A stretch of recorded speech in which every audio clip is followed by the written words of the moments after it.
Hi అండి, అందరికీ welcome back to our channel Parnika 126 vlogs. అందరూ బాగున్నారా? మేమైతే బాగున్నాం. మీరు కూడా బాగుండాలని మనస్ఫూర్తిగా అయితే కోరుకుంటున్నాం. ఈరోజు చిన్న వీడియోతో నేనైతే మా ముందుకు వచ్చేసాను ఫ్రెండ్స్. వీడియో అయితే చివరి వరకు చూడండి, ఓకేనా? నేనైతే ఈరోజు మెత్తళ్ళు కర్రీ వండాను ఫ్రెండ్స్. పచ్చి నెత్తళ్ళు సూపర్గా ఉంటుంది. మీరు ఎప్పుడైనా తిన్నారా? తింటే కనుక కామెంట్ బాక్స్లో కామెంట్ చేయండి. కర్రీ చూస్తుంటేనే నోరు ఊరిపోతుంది కదా, సూపర్గా ఉంది కర్రీ అయితే. నెత్తళ్ళు మామిడికాయ కాంబినేషన్లో అయితే వండాను, సూపర్గా ఉంది ఫ్రెండ్స్.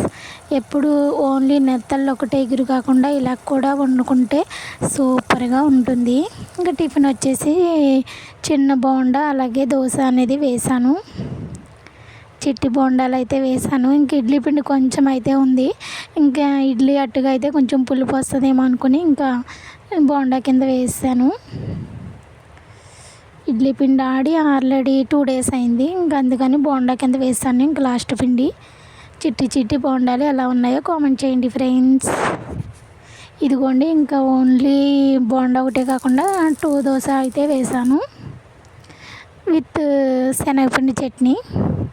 ఇంకా టిఫిన్ సెక్షన్ అయితే ఇలా ముగిసింది ఫ్రెండ్స్ మాది.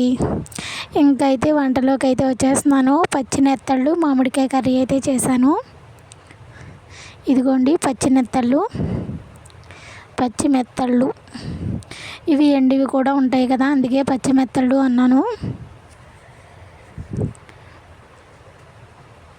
కర్రీ కూడా చాలా ఈజీగా సింపుల్గా అయితే అయిపోతుంది. తినటానికి చాలా మంచిది. చిన్న చేపలు చాలా మంచిది కదా తినటానికి, కాల్షియం ఎక్కువగా ఉంటుంది. ఇప్పుడైతే ఆనియన్స్ మిర్చి అయితే మగ్గుతూ ఉన్నాయి ఫ్రెండ్స్. ఆయిల్ వేసాను, పసుపు కూడా యాడ్ చేస్తాను. ఇప్పుడైతే కొంచెం అల్లం పేస్ట్ అనేది వేసాను ఫ్రెండ్స్. వీడియో అయితే చివరి వరకు చూడండి. వీడియోస్ చూస్తున్నారు కానీ లైక్ అయితే ఇవ్వట్లేదు. వీడియో నచ్చితే లైక్ ఇవ్వాలనిపిస్తే లైక్ ఇవ్వండి ఫ్రెండ్స్. దానివల్ల వీడియో అనేది ఇంకొంతమందికి రీచ్ అవుతుంది, ఓకేనా? వీలైతే సపోర్ట్ చేయండి. ఇప్పుడు ఇంకా అల్లం పేస్ట్ వేసాం కదా, ఇది కూడా మగ్గిన తర్వాత ఇదిగోండి మామిడికాయ ముక్కలు అయితే కోసి పక్కన పెట్టుకున్నాను. ఇదైతే మామిడికాయ రాలిన కాయ అన్నమాట, అందుకే అలా ఉంది. ఇదిగోండి ఆనియన్స్ పచ్చిమిర్చి మగ్గిన తర్వాత ఇలా మెత్తళ్ళు అయితే వేస్తాను నేను, పచ్చి మెత్తళ్ళు. ఇప్పుడు కొంచెం గ్లాస్ వాటర్ అయితే వేసాను ఫ్రెండ్స్.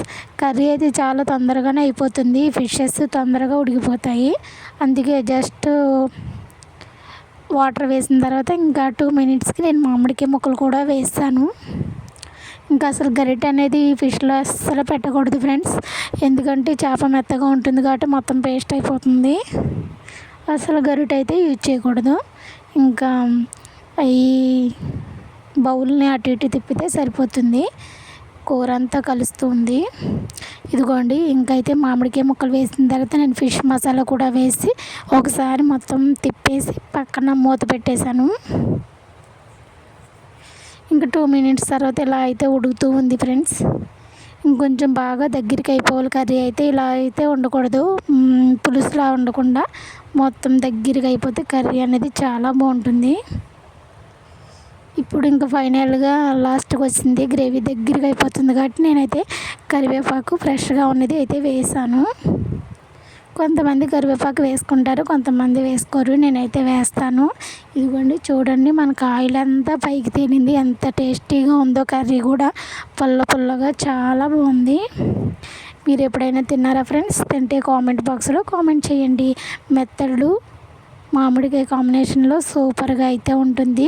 ఎప్పుడైనా ట్రై చేయొచ్చు. Bye friends, thanks for watching.